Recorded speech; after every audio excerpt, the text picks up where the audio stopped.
Donc, je vais juste vous partager ces quelques informations. Je sais encore que vous allez dire que je ne suis pas optimiste, que j'essaie de vendre la peur, mais il y a des gens qui ont besoin d'avoir cette information-là pour prendre des bonnes décisions puis de regarder la game vers où qu'elle s'en va. Je suis toujours convaincu qu'on s'en va pour le Canada vers la plus grande récession qu'on a jamais connue.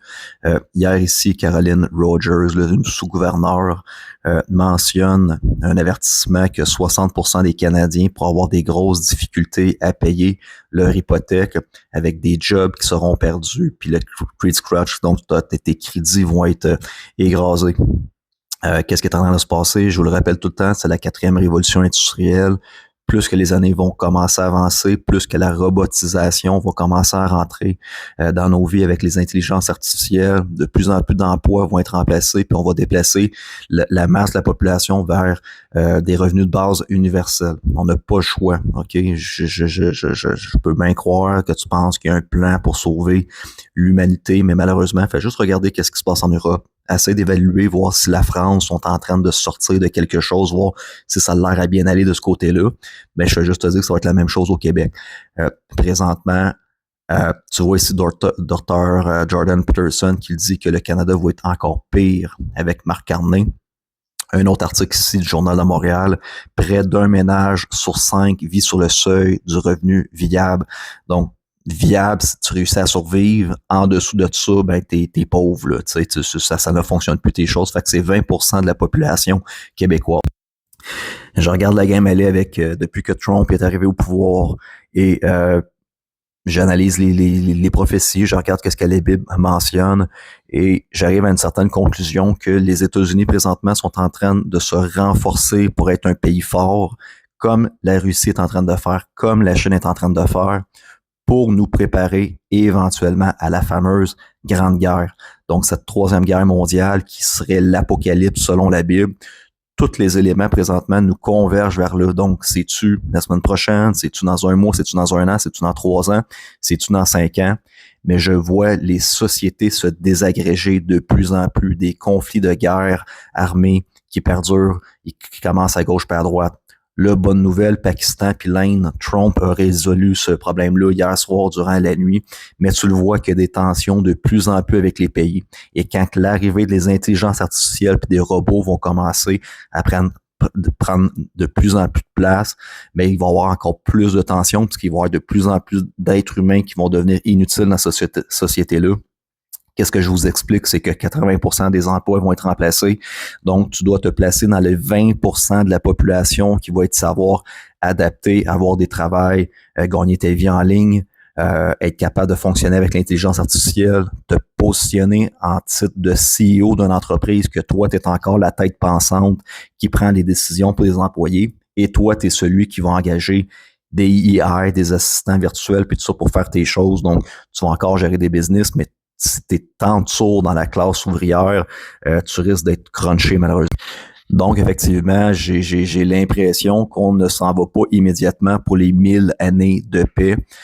Trump est en train de renforcer les États-Unis, il est en train de ramener du capital aux États-Unis, il est en train de ramener l'économie sur place. Donc, tous les tarifs servent présentement à ramener les producteurs Nike, les producteurs de vêtements, les producteurs de voitures, puis tout ça, sur le territoire des États-Unis. Pourquoi?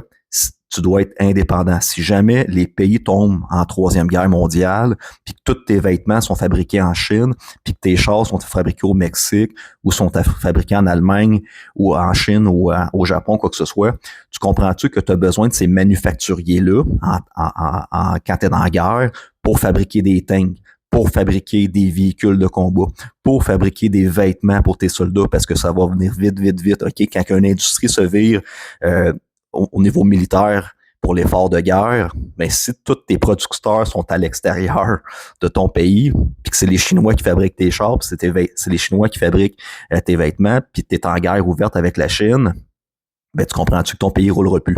Fait que faites juste réaliser puis pensez un petit peu à ce que Trump est en train de faire pour être sûr et certain que son pays soit autonome, indépendant, si jamais ça chie dans les prochaines années. Il est en train de préparer ça. Il emmène beaucoup de cash, il emmène beaucoup de capital pour investir dans l'intelligence artificielle, pour être face à face avec la Chine. On est dans une guerre froide et présentement, mais c'est le premier des deux pays qui va avoir les meilleurs armements ou les meilleurs AI, meilleurs robots, les meilleurs soldats transhumanistes modifiés génétiquement. J'en ai fait une vidéo hier, fait que vous le voyez maintenant, là, ils sont en train d'essayer de créer des X-Men, des hommes super puissants. Pourquoi qu'on est rendu là puis qu'on brise toute éthique? Parce que ils savent qu'éventuellement, il va y avoir des super-humains, il va y avoir des robots, il va y avoir des transhumanistes. Et si on ne va pas s'upgrader, mais on sera plus compétitif dans un monde que l'être humain devient de plus en plus inutile et dans lequel ces pays-là ont besoin de plus en plus de ressources, que ce soit l'eau, les mines, les pierres précieuses, l'or et toutes ces choses. Donc, c'est à toi aujourd'hui de prendre une décision.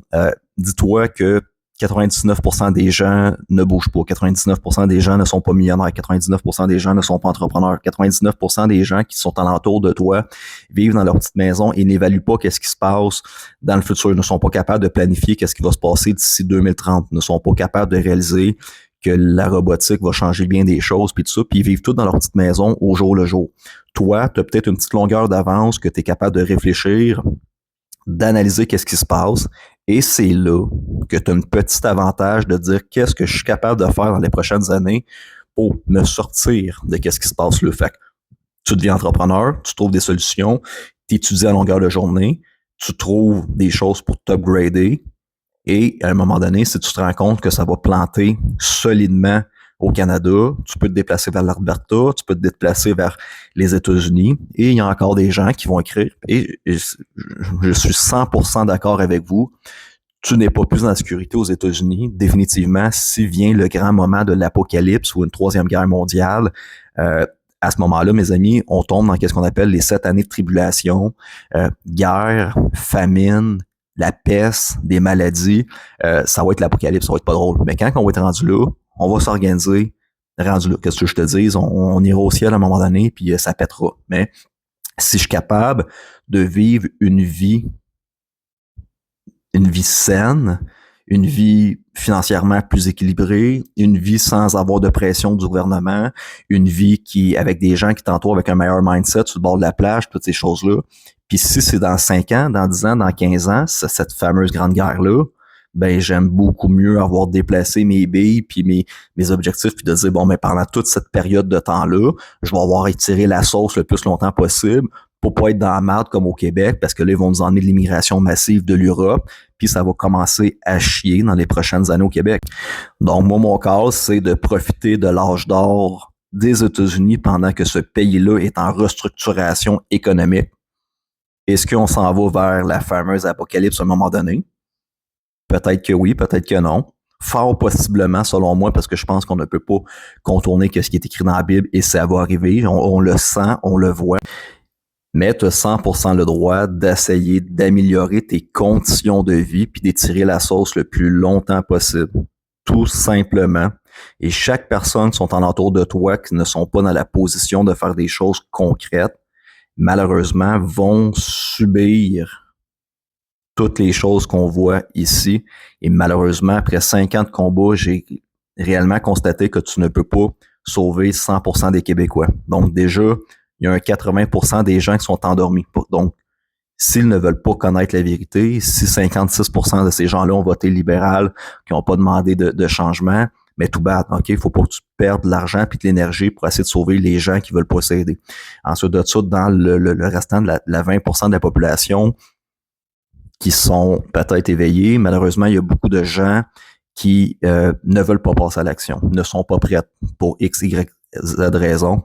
Donc, tu dois commencer à évaluer aujourd'hui, toi, personnellement, qu'est-ce que tu peux faire de concret pour améliorer ta situation, améliorer la situation de ta femme, améliorer la situation de tes enfants, pour essayer de leur donner un meilleur avenir.